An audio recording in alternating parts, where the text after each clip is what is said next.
damay jël parole mais man damay essayer décortiquer thème bi c'est-à-dire bu fekkee commencé ñu ni éducation. waxoon naa ko je rejoins un peu Prospère sauf que duma laal éducation école. nee naa dafa am éducation parents yi. am éducation mbedd am auto éducation. maintenant nag de toujours dañuy omettre l' auto éducation papa mooy yar bi nga xam ne yow yaa koy yaral sa bopp daal. da ngeen toog ne man joomu naa lii dinaa ko def lii duma ko def ñu ne des adolescents.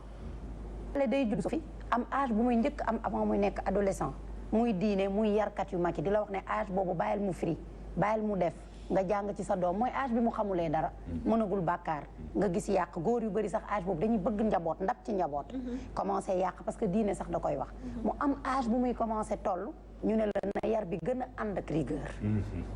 tu ne dois plus lâcher prise ndax fa lay defaroo wala mu yàqoo mooy partie adolescence bi ñu taxaw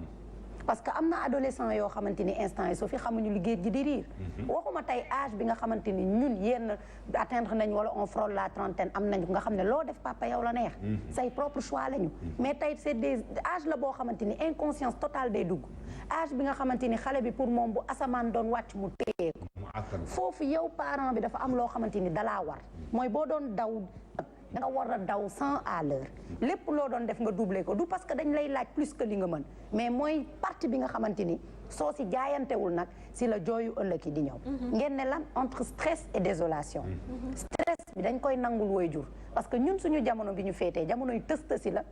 ak doom yu gore di bon dañuy généraliser di ko waxee noonu tëstasi mooy àdduna dem na bu ku nekk mi ngi daw ci ginnaaw dépense alalu àdduna ku nekk ngi daw li ñuy wax rek le monde va plus vite sax que nous ñu dem nga tombé ci njaboot ju xam lépp donc ñaar yooyu bu dajee pour nga éduquer wow da ngay éduquer ci kaw stress total mooy ne yow boo demee liggéey sa xel du dal ankeñ am na ñoo xam ne def nañ lu nekk ci seen njaboot mais bu ñu liggéeyee seen xel du dal Safia munoo wax ba ñu mën a la waatal dara ci seen njaboot parce que am na ñoo xamante ni dañ yar seen njaboot ñu xëy fëgg leen wax leen loo xam ne dañ naan déedéet kii du sama doom donc stress bi dañ koy nangul waajur yi parce que jamono mooy toll fu yar nekkee vraiment stress désolation nag damay taxaw ci njaboot yi parce que wax naa ko tout à l'heure gis nga gore di weesuwul say waajur jur la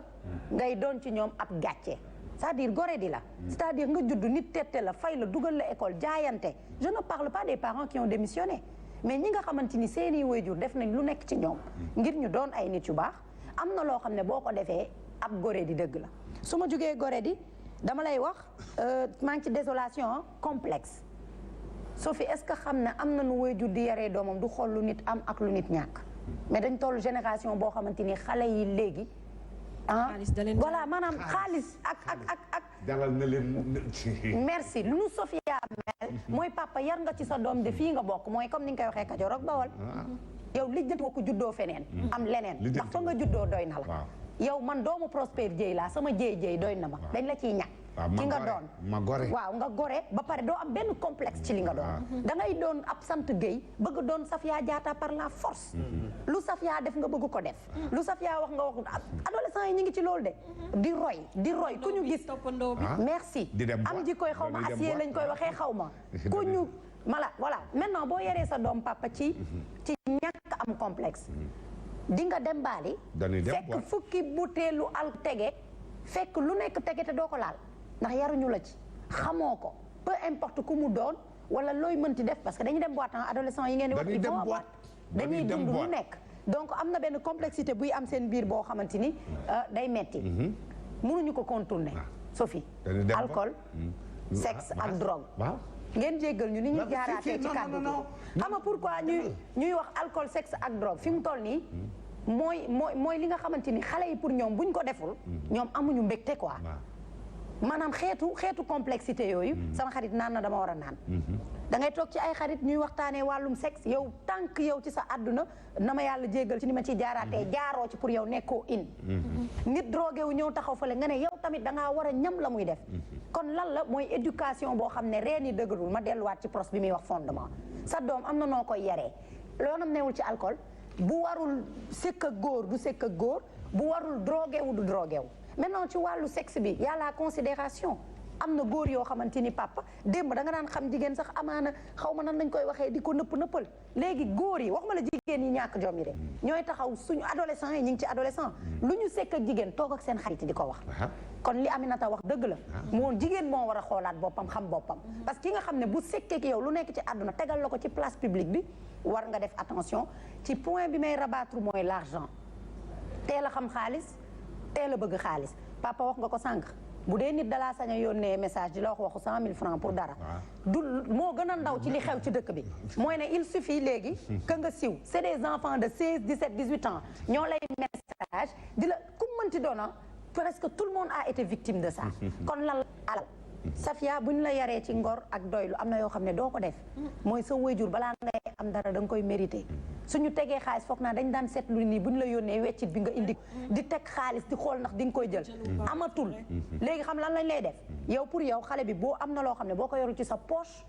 yow nekkoo di sàcc seeni waajur surtout les parents riches dañ leen di interpeller ci loolu parce que seeni doom ñu ngi buñ ne ñu ngi influencé dañ naan dañ leen di mettre à l'aise am yenn outils yi ñu leen di jox ba benn doomu Sophie Gueye mi nga xamante ni dañ ko yar benn moyennement day foog ne war na def lu nekk pour tolloog niveau ak sa njaboot télévision dafa am loo xamante ni am na ko ci wàllu Sophie parce que gis nga quoi que l'on dise dañ koy wax rek ni da ngay am nu mu tudd personnel di leen recruter dañuy nekk ci génération ñun ñëpp xale yi nekk adolescent di seetaan télé di ci roy bàyyi xel ci lu bëri nga xool ñu wane la benn Safia bu am pudeur baax lool mais doo ko gis fenn ci plateau yi tey nga dégg coow bu rëy ci benn nit nga xëy gis ko ñu koy valoriser maanaam en fait on a interverti les rôles xale yi ñi war a nekk ci seen repère mooy adolescence yi ngay wax on n'a pas mis les lumières sur eux dañ leen gëm ne excusez-moi du terme société bi tant que wane woo sa taat ngeen baal ma papa tant que wane woo li gën a bon ci yow en fait doo mën a dem ñenn ñi ngoy ci te du xale yi kase ba ci yenn suñuy morom pour war a mën a am yenn visibilité wala am fu ñu toll ci àdduna. visibilité nan la wutee bokkuñu réalité nan la wutee visibilité parce que dañuy gis yeneen dëkk yi des gens qui ont déjà fait ça am benn popularité ak benn cote am benn xaalis boo xam ne da ngay Sophie bien avant non parce que loolu ñuy gis ñu dañuy foog ne loolu royukaay la Sophie bien avant parce que dëkk yi ngay wax ñooñu nit daan na solo short ay kiiwam di nekk ci biti ay cërëm di nekk ci biti te du déranger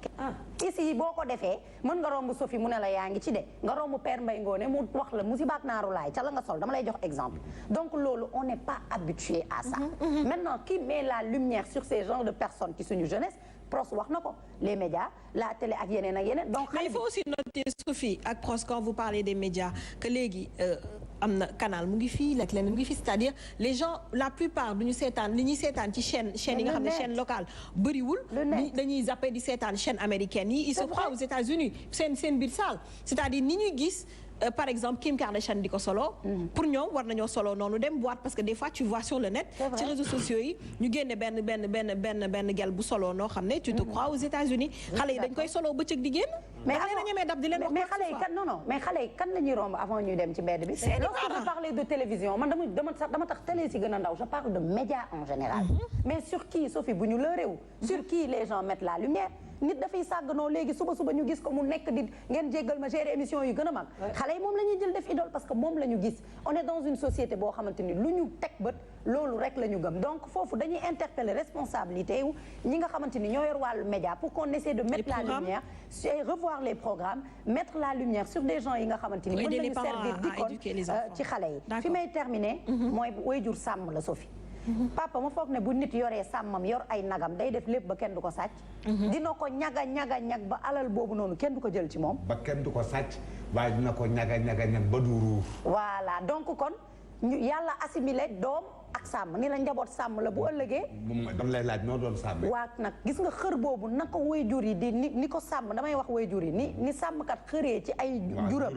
na ko waajur yi xëree ci seeni njaboot parce que njaboot sàmm la et li may wax rek toujours li nga mën a bàyyil sa doom li gën a am importance dans la vie c'est l'éducation mooy héritage bi nga xam ne soo fi nekkee dana ko jëriñ soo fi jugee tamit dina ko jëriñ te voilà bu ñu baaxee rek doomu père la ñuy wax de bu bonee ñu ne doomu Sophie Gueye d'accord Vito Safia maa ngi leen di déglu le débat est passionnant li ñuy wax mais yi ñuy wax ne yii genre thème yoo xam ne la jarul sax polémique ndax yaakaar naa ne ñun ñi toog ci plateau bi yépp ku ne defara la tax a jóg te ñun ñi ñëpp danoo bëgg société bi fi ñu teg sunu tànk ñu teggi ko teg ko feneen man damay wax ne li ñuy wax yenn saa yi da ngay gis ay sociétés yi nga xam ne day dem ba ci àgg ñu ne la révolution la révolution nangam la révolution nangam dañu koy jàngal ñun comme ñun jàngaluñ ñu Lat Joor jàngaluñ ñu Cheikh Omar Foutiyou jàngaluñ ñu keneen ak keneen ak keneen booy jël exemple munoo bañ a jël exemple ci luñ la jàngal dëgg la mais dañuy dem ba ci àgg ñu ne la société bi am nañu révolution kon mooy société boobu dem nañu ba toog xam ne fu nu teg suñu tànk de du fii jot nañu changer ko kon ñun yaakaar naa ne fu mu toll nii foofu la ñu toll pour révolutionner notre société ban société la ñu toll sunu maam Serigne Touba da doon wax mu ne nanu bàyyi enseignement bi te ñu éduquer xale yi xale boo ko enseigner jàngal ko rek mathématique jàngal ko géographie jàngal ko lii dundam gi yem foofu noonu mu mujj dem day bëri xam-xam dina bëri xam-xam parce que dina xam ne la terre tourne autour du soleil dina xam yeneen ak yeneen dina xam yeneen xeetu xam-xam waaye lay fondement ba lay cëslaayu doomu aadama est-ce que ma nga ca moom mooy éducation bi léegi xale yi dem nañu ba nga xam ne éducation boobu noonu dafa ruus damay toog man sunu kër maay journaliste ba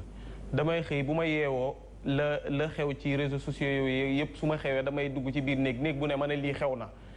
na dama am benn grande sœur Khady su ma waxee ba pare day toog su ma ko waxee benn nouvelle bi nga xam ne c'est comme benn xale def na bêtise wala day toog day mel ni rongo ñi day tuuru boo waxee mu ne sama njaboot gi laay xalaat naka laay def ba yar leen léegi dama wax ma ne xale yu jigéen yi ñi nga xam ne parce que da ngay juddu nga màgg nga dem nga sëy boo sëyagul nekkagoo ci buum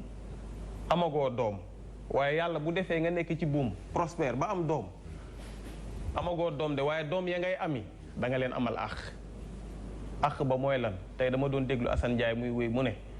yaay utaloo ma xas fu ma neex daagu waaye ndey ju utal say doom xas loolu bàkkaar la te di nga leen ko fay sa la tafsir Abdourahmane Gaye doon wax nga romb ci mbedd bi ñu ne la sa pooju yaaya ngi nii nga doom sa doom juddu ba nekk président ñu ne la sa pooj tafsir pooj la doon wax waaye fu mu toll ni da ngay dox ñu naan la sa taatu yaaya ngi nii nañ ma jéggal ci kàddu gi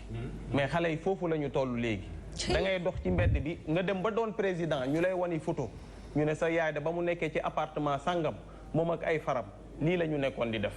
mais lan moo ñu indi loolu nag lan moo ñu pourquoi pas ñun ñu jël réveil bi ne lan moo ñu indi xale yaa ngi dem jàngi xale yi tey lañ gën a mën a jàng tey lañ gën a dégg français xale yi tey lañ gën a dégg anglais tey lañ gën a dégg xale yi dañ lay làkkal sax chinois boo leen joxee téléphone ñu defal la ci téléphone loo xam ne yow mi sa yaay da lay yéem mais loolu am nañ ko mais lan moo des ngor jom fulla am looy jombale sa bopp doomu aadama am looy jombale sa bopp nga ne man diw de rus naa def lii nii xale yi foofu la ñu nekkatul fu mu toll nii am na ba ka may toog di déglu ma nga naan kii dafa xanaa daa manqué wala grand bi day wax waxi dof xale yi ay XXXTentacion moo nekk rappeur boobu xam ngeen XXXTentacion rappeur boobu noonu defoo ni rasta ñoom la ñuy jël di ko def idole di këru parole yamuy wax di këru te duñ la jàngal ne yow dangaa war a ñeme xiif dangaa war a ñeme ñàkk dangaa war a ñeme tëdd ci suuf te kenn du ko xam dangaa war a ñeme leneen ak leneen ak leneen gor du ñàkk li la Sëriñ Babacar Sy radiyallahu taala doon wax radiyallahu taala anhu doon wax ne gor du ñàkk ba fen gor du ñàkk lim ay qualité gor léegi ana gor yooyu fan la ñu nekk ci réew mi la ñu doon wax te Prospère da ko wax encore yar 3 niveaux la kër gi day joxe wàllam mbedd mi joxe wàllam école ba joxe wàllam sa yaay bu la ne booy génn sa tubéy bi bu ko ceg nga sol sa yére solu ba mu normal baraaye génn ba ci mbedd bi ne ceg dajeeg fa Prospère mu tëgg la mbéj nga dugg ca biir daw ne ko kan la mu ne sama nijaay Prospère moo ma dóor loo def damaa ceg sama tubéy sa yaay dina lay yokkal dana woote Prospère ba pare ne ko boo ko rombaatee ci mbedd bi dóor ko ba mu xëm mais fu mu toll nii kenn sañatu ko def léegi tamit penc mi parce que bu ñuy wax penc mooy réseaux sociaux yi mooy Facebook penc mi Instagram penc mi nu mu demee léegi ña nga xam ne xale yi ñoom la ñu def rayukaay nu ñuy doxale mooy mag ñi da ngay gis mag moo xam ne muskalaf yor sikkim yoru lépp nekk ci néegam def live Facebook am tudd ab kilifa wala tudd président de la république daggal ko saaga ndey ñépp toog di dégg mag moomu di am dépense di lekk ba suur di naan ba màndi dara du ko ci fekk première institution ki nga xam ne moom moo ci jiitu ci réew mi ñu daggal ko saaga ndey ay gor ya daggal ab sëriñ saaga ndey ay léegi xale bi nga xam ne mu ngi am 15 ans bu gisee mag ñi di saagante moom fanaan ni appartement wala defi leneen c'est normal pour lui te boo ko déggul ci moom da nga koy dégg ci ay magam bu toogul moom l'adolescent balaa parce que xale day royukaay rek la jàpp ci loolu sax parce que quand on dit parents c'est pas juste papa yaay parce que mag yi ci biir kër gi am nu ñuy defee te fekk ne seen i néeg ñoo ngi koy bokk ak seen i rak ñoom itamit la ñuy def dañ cee war a bàyyi xel parce que la ñuy def la seen parce que xale loolu la rek xale royukaay la rek léegi boo génnaatee mbedd mi nga jàll ci école bi yan enseignant la ñu doon am bu njëkk ba ak yan enseignant la ñu am fu mu toll nii man de samay enseignant am naa ci ka ma yoroon CM2 yàlla na fekk mu ngi may seetaan fu mu toll nii monsieur Ba dafa am monsieur Ba pël la mais dafa am tissu pël yooyu noonu seen moo nekk tissu pël yu rafet yooyu noonu rek ñu noir bleu am yooyu noonu benn période mu sol ko tellement damaa fan woon maître bi dama ko fan ba ne sama yaay par force man lii laay ñaw tabaski ba mu jotee loolu laa sol yére ba dama kaa sol moom laa defee ouverture moom laa def parce que dama kaa faawoon tellement que pédagogie ba mu doon defee ak dala doon yar bu ma toogee suñu buntu kër gis monsieur ba fële daw naa dugg ca biir kër ga te loolu yàggul bu ñu nee ne du démb parce que ay 2003 la 2004 2005 je suis jeune comme vous yéen ñi may seetaan mais toog naa ba ma gisee moom jàngal na ma ay valeur ay ngor ay fulla sama yaay ba mu ñëwee wax na ma ne sa maître bi kat da nga kaa war a ragal léegi ragal sa waajur sax dañ la ciy tooñ bu sa yaay bu la woowee téléphone nga ne hé mère baa ngi ma woo ñu ne yow sa yaay rek nga ragal d'accord wala sa papa nga ragal dañ maa wax loolu keroog dafa am ko ma ne yow sa yaay rek nga ragal ma woote man sama yaay sama nijaay